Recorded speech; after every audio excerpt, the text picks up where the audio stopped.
सत श्री अकाल। LDD TV देख रहे दोस्तों, एक बार फिर तुहाडा स्वागत है। मैं जसवीर सिंह। अज असी सद्दा पत्र बाबत विचार करांगे। खुशी गमी ਜਾਂ ਕਿਸੇ ਹੋਰ ਸਮਾਗਮ ਦੇ ਸੰਬੰਧ ਵਿੱਚ ਜੋ ਅਸੀਂ ਸਕੇ ਸੰਬੰਧੀਆਂ ਰਿਸ਼ਤੇਦਾਰਾਂ ਜਾਂ ਦੋਸਤਾਂ ਨੂੰ ਇੱਕ ਪੱਤਰ ਭੇਜਦੇ ਹਾਂ ਜਿਹਨੂੰ ਸੱਦਾ ਪੱਤਰ ਕਹਿੰਦੇ ਆ, ਉਹ ਕਿਵੇਂ ਲਿਖਿਆ ਜਾਂਦਾ, ਉਹਦੀ ਕੀ ਅਹਿਮੀਅਤ ਆ, ਉਹਦੀਆਂ ਕਿੰਨੀਆਂ ਕਿਸਮਾਂ ਹੁੰਦੀਆਂ ਨੇ, इस बारे अज असी संखेप विच पर जरूरी चर्चा करनी है। सद्दा पत्र दो शब्दों का समास हुंदा है, सद्दा प्लस पत्र, जिन्हों तुसी कह सकते हो कि ये वो पत्र जिस राही सद्दा दिता गया होवे, अर्थात सद्दे वाला पत्र। सद्दा देण दा ये एक तरीका हुंदा है। पहला बुलावा भेज दिता जांदा सी, जिस दा एक रूप गंढ भेजनी के तौर पर साडे सभ्याचार का हिस्सा है। पत्र लिख के खुशी या गमी नाल संबंधित समागमां ते बुलावा भेजा जान लग्या। हुण सद्दे आम तौर पर कार्डां उत्ते छपवा के भेजे जाते हैं। पत्र के रूप में सद्दा देण पिछे ये मनौत काम करती है कि सद्दा देण वाला अते प्राप्त करन वाला दोवें पढ़े लिखे होने बड़े जरूरी आ। अजकल सद्दा पत्र भेजण दा वध रहा रुझान ये सिद्ध करदा कि पढ़े लिखे लोकां दी गिनती वध रही आ। छपे सद्दा पत्रां दी वरतों करन विच एक तां किसे भुलेखे दी गुंजाइश नहीं रहिंदी। दूजा नुकता कि जुबानी सद्दा देण विच दसदियां या सुणदियां टपला लग सकदा है, पर छपे सद्दा पत्र विच अजिहा नहीं हुंदा। एक होर गल कि इकल्ला पत्र हत्थीं लिखण दी खेचल नहीं करनी पैंदी। फिर अपनी मंशा अते सुहज भावना अनुसार कागज़ की चोण अते छपाई दी विਉਂਤ करके सद्दा पत्र दी दिख सुंदर बना लई जाती है।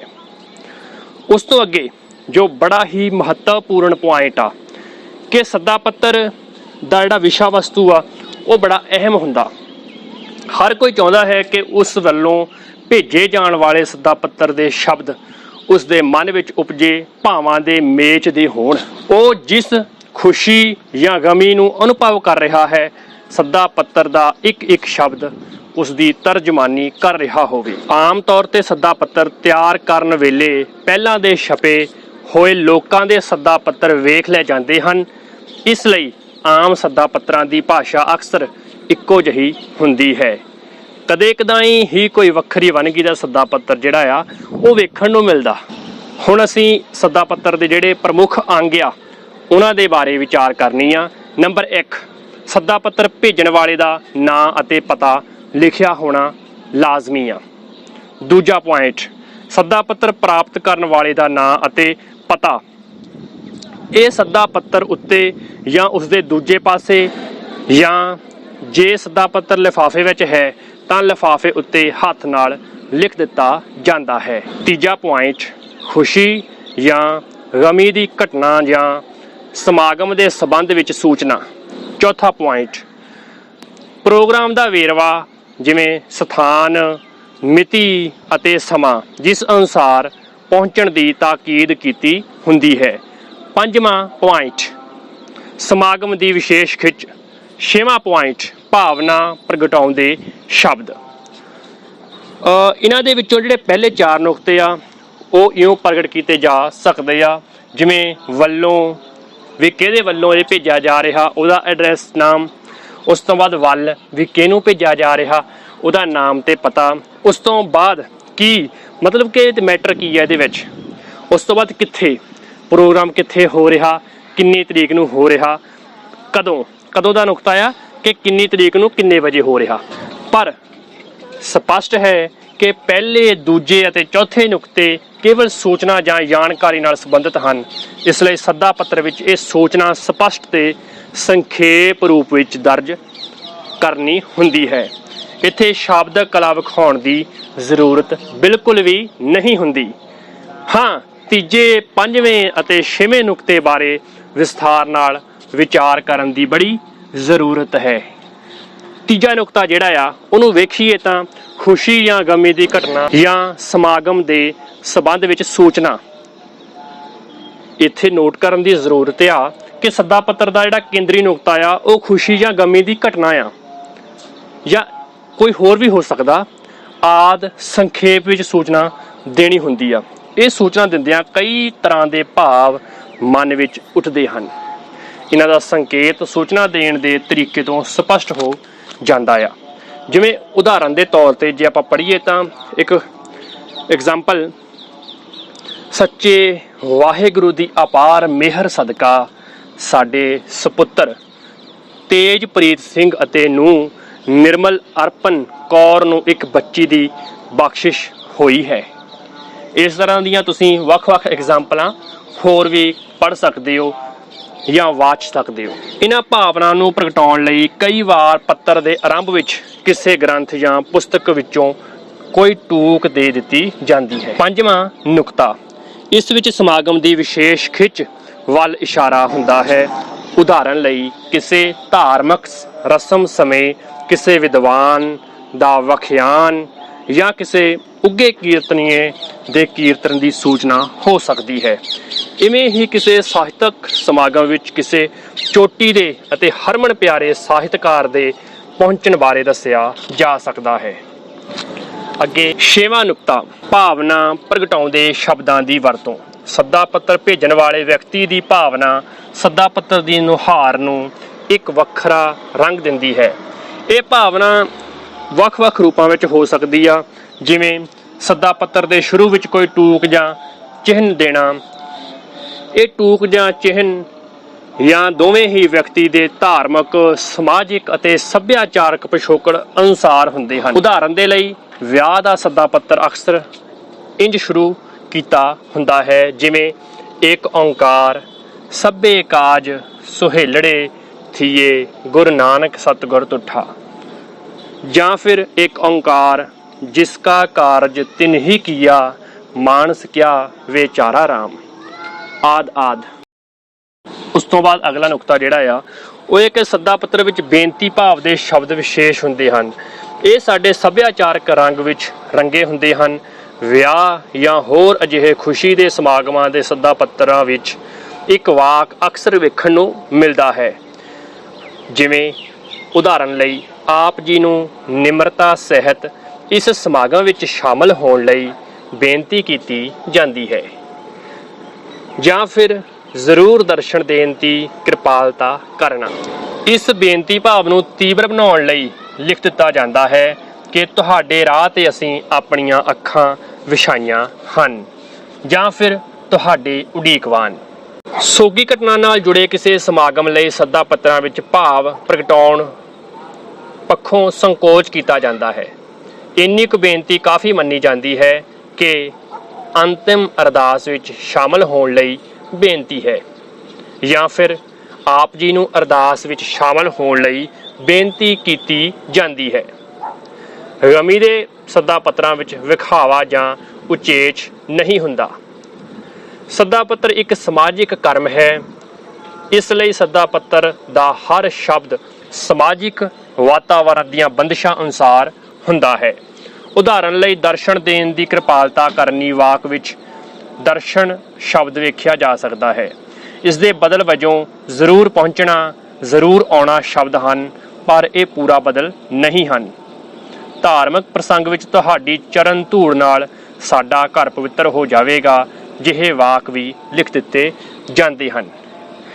ਇਸ ਤੋਂ ਅੱਗੇ ਵਾਚੀਏ ਤਾਂ ਗਮੀ ਦੇ ਸੱਦਾ ਪੱਤਰਾਂ ਵਿੱਚ ਮ੍ਰਿਤਕ ਲਈ ਉਸ ਦੀ ਸ਼ਖਸੀਅਤ ਅਨੁਸਾਰ ਇਸ ਪ੍ਰਕਾਰ ਦੇ ਸ਼ਬਦ ਜਾਂ ਵਾਕਾਂਸ਼ ਵਰਤੇ ਜਾਂਦੇ ਹਨ, ਜਿਵੇਂ ਆਪਣੀ ਸੰਸਾਰਿਕ ਯਾਤਰਾ ਪੂਰੀ ਕਰ ਗਏ, ਜਾਂ ਫਿਰ ਕੂਚ ਕਰ ਗਏ ਹਨ, ਜਾਂ ਫਿਰ ਪੂਰੇ ਹੋ ਗਏ ਹਨ ਆਦਿ। ਇਵੇਂ ਹੀ ਅੰਤਮ ਅਰਦਾਸ ਸ਼ਬਦ ਦੀ ਵਰਤੋਂ ਵੀ ਕੀਤੀ ਜਾਂਦੀ ਹੈ। ਇਸੇ ਤਰ੍ਹਾਂ ਵਿਛੜੀ ਆਤਮਾ ਦੀ ਆਤਮਿਕ ਸ਼ਾਂਤੀ ਲਈ ਜਾਂ ਵਿਛੜੇ ਜੀਵ ਦੀ ਨਿਮਿਤ ਰੱਖੇ ਪਾਠ ਦਾ ਭੋਗ ਆਦਿ ਵਾਕ ਅੰਸ਼ਾਂ ਦਾ ਪ੍ਰਯੋਗ ਕੀਤਾ ਜਾਂਦਾ ਹੈ। ਖੁਸ਼ੀ ਦੇ ਸੱਦਾ ਪੱਤਰਾਂ ਵਿੱਚ ਬੱਚੇ ਦੀ ਬਖਸ਼ਿਸ਼ ਹੋਈ ਹੈ, ਸੁੰਦਰ ਗ੍ਰਹਿ ਦੀ ਬਖਸ਼ਿਸ਼ ਹੋਈ ਹੈ ਆਦਿ ਵਾਕਾਂਸ਼ ਵਰਤੇ ਜਾਂਦੇ ਹਨ। ਇਹ ਵੀ ਚੇਤੇ ਰੱਖਣ ਵਾਲੀ ਗੱਲ ਹੈ ਕਿ ਸਮਾਜਿਕ ਤੇ ਸੱਭਿਆਚਾਰਕ ਵਾਤਾਵਰਣ ਵੀ ਤਬਦੀਲ ਹੁੰਦਾ ਰਹਿੰਦਾ ਹੈ। ਇਸ ਅਨੁਸਾਰ ਸੱਦਾ ਪੱਤਰ ਵਿੱਚ ਵਰਤੀ ਜਾਂਦੀ ਸ਼ਬਦਾਵਲੀ ਦਾ ਰੰਗ ਬਦਲ ਜਾਂਦਾ ਹੈ। ਉਦਾਹਰਨ ਦੇ ਲਈ ਜੋ ਅੱਜ ਕੱਲ੍ਹ ਸੱਦਾ ਪੱਤਰ ਹੁੰਦੇ ਆ ਉਹਨਾਂ ਵਿੱਚ ਵਾਕ ਅਕਸਰ ਵੇਖਣ ਨੂੰ ਮਿਲਦੇ ਆ। ਮ੍ਰਿਤੂ ਬਾਰੇ, ਸਾਡੇ ਪਿਆਰੇ ਡੈਸ਼ ਡੈਸ਼ ਦਾ ਦੇਹਾਂਤ ਹੋ ਗਿਆ ਹੈ, ਜਾਂ ਖੁਸ਼ੀ ਬਾਰੇ, ਸਾਡੇ ਘਰ ਇੱਕ ਨਿੱਕਾ ਮਹਿਮਾਨ ਆਇਆ ਹੈ ਆਦਿ। ਇਸ ਤਰ੍ਹਾਂ ਦੇ ਕਾਫੀ ਹੋ ਸਕਦੇ ਆ। ਇਸੇ ਤਰ੍ਹਾਂ ਕਿਸੇ ਸਾਹਿਤਕ ਤੇ ਸੱਭਿਆਚਾਰਕ ਸਮਾਗਮ ਦੇ ਸੱਦਾ ਪੱਤਰਾਂ ਵਿੱਚ ਨਿਮੰਤਰਣ ਲਿਖੇ ਜਾਂਦੇ ਆ, ਜਿਵੇਂ ਕਵੀ ਦਰਬਾਰ ਵਿੱਚ ਸ਼ਾਮਲ ਹੋਣ ਲਈ ਖੁੱਲ੍ਹਾ ਸੱਦਾ ਹੈ ਆਦਿ। ਪਿਆਰੇ ਦੋਸਤੋ, ਇਸ ਤੋਂ ਅੱਗੇ ਅਸੀਂ ਸੱਦਾ ਪੱਤਰਾਂ ਦੀਆਂ ਕਿਸਮਾਂ ਬਾਰੇ ਗੱਲ ਕਰਨੀ ਆ। ਪਹਿਲੀ ਵੰਡ ਦੇ ਅਨੁਸਾਰ ਜਿਹੜੇ ਸੱਦਾ ਪੱਤਰ ਆ ਉਹਦੇ ਵਿੱਚ ਖੁਸ਼ੀ ਦੇ ਸਮਾਗਮਾਂ ਲਈ ਸੱਦਾ ਪੱਤਰ, ਜਿਵੇਂ ਬੱਚੇ ਦਾ ਜਨਮ, ਨਾਮਕਰਨ, ਦਸਤਾਰਬੰਦੀ, ਸ਼ਗਨ ਦੀ ਰਸਮ ਅਰਥਾਤ ਮੰਗਣੀ, ਵਿਆਹ, ਜਨਮ ਦਿਨ, ਵਿਆਹ ਦਿਨ, ਗ੍ਰਹਿ ਪ੍ਰਵੇਸ਼, ਚੱਠ ਆਦਿ ਆਉਂਦੇ ਹਨ। ਇਹਨਾਂ ਨਾਲ ਸੰਬੰਧਿਤ ਜਿਹੜੇ ਸੱਦਾ ਪੱਤਰ ਆ ਉਹ ਇੱਕ ਨੁਕਤੇ ਵਜੋਂ ਵਾਚ ਲਏ ਜਾਂਦੇ ਆ। ਦੂਜਾ ਨੁਕਤਾ ਹੈਗਾ ਸ਼ੁਕਰਾਨੇ ਲਈ ਸਮਾਗਮ। ਇਹਦੇ ਵਿੱਚ ਕਿਸੇ ਬਿਪਤਾ ਦੇ ਪੈ ਜਾਣ ਤੋਂ ਬਾਅਦ ਜਦੋਂ ਉਹ ਟਲ ਜਾਵੇ ਤਾਂ ਰੱਬ ਦੇ ਸ਼ੁਕਰਾਨੇ ਲਈ ਇੱਕ ਸਮਾਗਮ ਰੱਖਿਆ ਜਾਂਦਾ ਆ। ਉਹਦੇ ਵਾਸਤੇ ਜਦੋਂ ਸਕੇ ਸੰਬੰਧੀਆਂ ਨੂੰ ਬੁਲਾਇਆ ਜਾਂਦਾ ਤਾਂ ਉਹ ਸੱਦਾ ਪੱਤਰ ਇੱਕ ਵਿਸ਼ੇਸ਼ ਤੌਰ ਤੇ ਤਿਆਰ ਕੀਤਾ ਜਾਂਦਾ। ਇਸ ਤੋਂ ਇਲਾਵਾ ਮਹੂਰਤ, ਆਰੰਭ ਜਾਂ ਉਦਘਾਟਨ ਬਾਰੇ ਵੀ ਸੱਦਾ ਪੱਤਰ ਹੋ ਸਕਦੇ ਨੇ। ਉਸ ਤੋਂ ਅੱਗੇ ਗਮੀ ਦੇ ਸਮਾਗਮ ਸੰਬੰਧੀ ਸੱਦਾ ਪੱਤਰ ਹੋ ਸਕਦੇ ਨੇ, ਜਿਵੇਂ ਭੋਗ ਨਾਲ ਸੰਬੰਧਿਤ, ਅੰਤਮ ਅਰਦਾਸ ਨਾਲ ਸੰਬੰਧਿਤ ਸੱਦਾ ਪੱਤਰ ਭੇਜੇ ਜਾਂਦੇ ਹਨ। ਉਸ ਤੋਂ ਅਗਲਾ ਨੁਕਤਾ ਹੈ ਕਿ ਸਭਾਵਾਂ ਦੇ ਸਮਾਗਮ ਸੰਬੰਧੀ ਕਿਸੇ ਨਿੱਜੀ ਸਭਾ ਵੱਲੋਂ ਵੀ ਹੋ ਸਕਦੇ ਨੇ ਜਾਂ ਫਿਰ ਕਿਸੇ ਸੁਸਾਇਟੀ ਵੱਲੋਂ ਵੀ ਹੋ ਸਕਦੇ ਨੇ, ਸੰਸਥਾਵਾਂ ਆਦਿ ਵੱਲੋਂ ਇਹ ਸੱਦਾ ਪੱਤਰ ਜਿਹੜੇ ਨੇ ਉਹ ਭੇਜੇ ਜਾਂਦੇ ਆ। ਸੱਦਾ ਪੱਤਰਾਂ ਦੀ ਜਿਹੜੀ ਦੂਜੀ ਵੰਡ ਆ ਉਹਦੇ ਵਿੱਚ ਪਹਿਲਾ ਹੈ ਪਰਿਵਾਰਕ ਜੀਵਨ ਨਾਲ ਸੰਬੰਧਿਤ ਸਮਾਗਮਾਂ ਦੇ ਸੱਦਾ ਪੱਤਰ। ਦੂਜਾ ਨੁਕਤਾ ਜਨਤਕ ਜੀਵਨ ਨਾਲ ਸੰਬੰਧਿਤ ਸਮਾਗਮਾਂ ਦੇ ਸੱਦਾ ਪੱਤਰ। ਤੇ ਸੱਦਾ ਪੱਤਰਾਂ ਦੀ ਜਿਹੜੀ ਤੀਜੀ ਵੰਡ ਆ ਉਹਦੇ ਅਨੁਸਾਰ ਕੁਝ ਸੱਦਾ ਪੱਤਰ ਚਿੱਠੀਨੁਮਾ ਹੁੰਦੇ ਆ। ਇਸ ਵਿੱਚ ਕਿਸੇ ਵਿਅਕਤੀ ਨੂੰ ਉਸਦੇ ਨਾਂ, ਰਿਸ਼ਤੇ ਜਾਂ ਅਹੁਦੇ ਅਨੁਸਾਰ ਨਿੱਜੀ ਤੌਰ ਤੇ ਸੰਬੋਧਿਤ ਕੀਤਾ ਜਾਂਦਾ ਹੈ। ਤੇ ਇਹਦਾ ਹੀ ਦੂਜਾ ਨੁਕਤਾ ਕਿ ਆਮ ਭੇਜੇ ਜਾਣ ਵਾਲੇ ਸੱਦਾ ਪੱਤਰਾਂ ਵਿੱਚ ਪੱਤਰ ਦੇ ਦੂਜੇ ਪਾਸੇ ਜਾਂ ਲਿਫਾਫੇ ਉੱਤੇ ਵਿਅਕਤੀ ਵਿਸ਼ੇਸ਼ ਦਾ ਨਾਂ ਅਤੇ ਪਤਾ ਦਿੱਤਾ ਜਾਂਦਾ ਹੈ। ਇਹਦਾ ਹੀ ਤੀਜਾ ਨੁਕਤਾ ਕਿ ਆਮ ਪਬਲਿਕ ਨੂੰ ਸੰਬੋਧਿਤ ਕੀਤੇ ਸੱਦਾ ਪੱਤਰ ਇੱਕ ਪ੍ਰਕਾਰ ਦੇ ਇਸ਼ਤਿਹਾਰ ਹੁੰਦੇ ਹਨ। ਅਖਬਾਰ ਵਿੱਚ ਛਪਣ ਵਾਲੇ ਕਿਸੇ ਦੀ ਮ੍ਰਿਤਿੂ ਉਪਰੰਤ ਭੋਗ ਆਦਿ ਦੇ ਇਸ਼ਤਿਹਾਰ ਇਸ ਵੰਨਗੀ ਦੇ ਹੁੰਦੇ ਹਨ। ਤੇ ਸੱਦਾ ਪੱਤਰਾਂ ਦੀ ਜਿਹੜੀ ਚੌਥੀ ਵੰਡ ਆ ਉਹਦੇ ਵਿੱਚ ਸਮਾਜਿਕ ਦਰਜੇ ਜਾਂ ਰਿਸ਼ਤੇ ਦੀ ਨੇੜਤਾ ਅਨੁਸਾਰ ਜਿਹੜੇ ਸੱਦਾ ਪੱਤਰ ਹੁੰਦੇ ਆ, ਜਿਵੇਂ ਕਈ ਸੱਜਣ ਬੁਲਾਏ ਜਾਣ ਵਾਲੇ ਮਹਿਮਾਨਾਂ ਦੀ ਦਰਜੇਬੰਦੀ ਕਰਕੇ 2 ਜਾਂ 3 ਪ੍ਰਕਾਰ ਦੇ ਸੱਦਾ ਪੱਤਰ ਬਣਾ ਲੈਂਦੇ ਹਨ। ਵਿਆਹ ਦੇ ਸੱਦਾ ਪੱਤਰਾਂ ਵਿੱਚ ਇਸ ਪ੍ਰਕਾਰ ਦੀ ਵੰਡ ਕਦੇ ਕਦਾਈ ਵੇਖਣ ਨੂੰ ਮਿਲਦੀ ਹੈ। ਅਜਿਹਾ ਵੀ ਹੁੰਦਾ ਹੈ ਕਿ ਬਰਾਤ ਵਿੱਚ ਸ਼ਾਮਲ ਹੋਣ ਵਾਲਿਆਂ ਲਈ ਵੱਖਰੇ, ਕੇਵਲ ਪ੍ਰੀਤੀ ਭੋਜ ਤੇ ਬੁਲਾਏ ਜਾਣ ਵਾਲਿਆਂ ਲਈ ਵੱਖਰੇ ਕਾਰਡ ਬਣਵਾ ਲਏ ਜਾਂਦੇ ਹਨ। ਇਹ ਕੁਝ ਜਿਹੜੀਆਂ ਸੱਦਾ ਪੱਤਰਾਂ ਦੀ ਕਿਸਮਾਂ ਸੀ। ਹੁਣ ਅਸੀਂ ਕੁਝ ਐਗਜ਼ਾਮਪਲਾਂ ਜਿਹੜੀਆਂ ਨੇ ਸੱਦਾ ਪੱਤਰ ਨਾਲ ਸੰਬੰਧਿਤ ਉਹ ਪੜਾਂਗੇ। ਸਭ ਤੋਂ ਪਹਿਲਾਂ ਵਿਆਹ ਨਾਲ ਸੰਬੰਧਿਤ ਇੱਕ ਸੱਦਾ ਪੱਤਰ ਆ, ਲੱਖ ਖੁਸ਼ੀਆਂ ਪਾਤਸ਼ਾਹੀਆਂ ਜੇ ਸਤਿਗੁਰ ਨਦਰ ਕਰੇ। ਸਰਦਾਰਨੀ ਅਤੇ ਸਰਦਾਰ ਦੀਦਾਰ ਸਿੰਘ ਆਪ ਜੀ ਨੂੰ ਨਿਮਰਤਾ ਸਹਿਤ ਬੇਨਤੀ ਕਰਦੇ ਹਨ ਕਿ ਉਹਨਾਂ ਦੇ ਸਪੁੱਤਰ ਕਾਕਾ ਮਨਦੀਪ ਸਿੰਘ ਦਾ ਸ਼ੁਭ ਵਿਆਹ ਬੀਬੀ ਕੁਲਵਿੰਦਰ ਕੌਰ ਸੁਪੁੱਤਰੀ ਸਰਦਾਰ ਭੋਲਾ ਸਿੰਘ ਵਾਸੀ ਤਲਵੰਡੀ ਸਾਬੋਂ ਬਠਿੰਡਾ ਨਾਲ ਹੋਣਾ ਨਿਯਤ ਹੋਇਆ ਹੈ। ਸੋ ਆਪ ਜੀ ਨੇ ਇਸ ਖੁਸ਼ੀ ਭਰੇ ਮੌਕੇ ਆਪਣੇ ਰੁਝੇਵਿਆਂ ਭਰੀ ਜ਼ਿੰਦਗੀ ਚੋਂ ਆਪਣੀ ਰੁਝੇਵਿਆਂ ਭਰੀ ਜ਼ਿੰਦਗੀ ਚੋਂ ਵਕਤ ਕੱਢ ਕੇ ਸਾਡੇ ਗ੍ਰਹਿ ਸਥਾਨ ਪਿੰਡ ਗਹਿਰੀ ਬੁੱਟਰ ਬਠਿੰਡਾ ਵਿਖੇ ਪਰਿਵਾਰ ਸਮੇਤ ਦਰਸ਼ਨ ਦੇਣ ਦੀ ਕਿਰਪਾਲਤਾ ਕਰਨੀ ਹੈ। ਅਸੀਂ ਹੱਥਾਂ ਦੀਆਂ ਤਲੀਆਂ ਤੇ ਮੋਹ ਦੇ ਦੀਵੇ ਬਾਲ ਕੇ ਤੁਹਾਡਾ ਅੱਡੀਆਂ ਚੁੱਕ ਕੇ ਸ਼ਿੱਦਤ ਨਾਲ ਇੰਤਜ਼ਾਰ ਕਰਾਂਗੇ। ਇਸ ਤੋਂ ਬਾਅਦ ਪ੍ਰੋਗਰਾਮ ਦਾ ਵੇਰਵਾ ਦਿੱਤਾ ਜਾਂਦਾ, ਉੱਪਰ ਮਿਤੀ ਲਿਖ ਦਿੱਤੀ ਜਾਂਦੀ ਆ। ਫਿਰ ਸਧਾਰਨ ਪਾਠ ਦਾ ਜਿਹੜਾ ਭੋਗ ਆ ਉਹ ਕਿੰਨੇ ਵਜੇ ਪਵੇਗਾ ਇਹ ਟਾਈਮ ਦੱਸ ਦਿੱਤਾ ਜਾਂਦਾ। ਫਿਰ ਸ਼ਗਨ ਕਿੰਨੇ ਵਜੇ ਪਵੇਗਾ ਉਹਦਾ ਟਾਈਮ ਦੱਸ ਦਿੱਤਾ ਜਾਂਦਾ।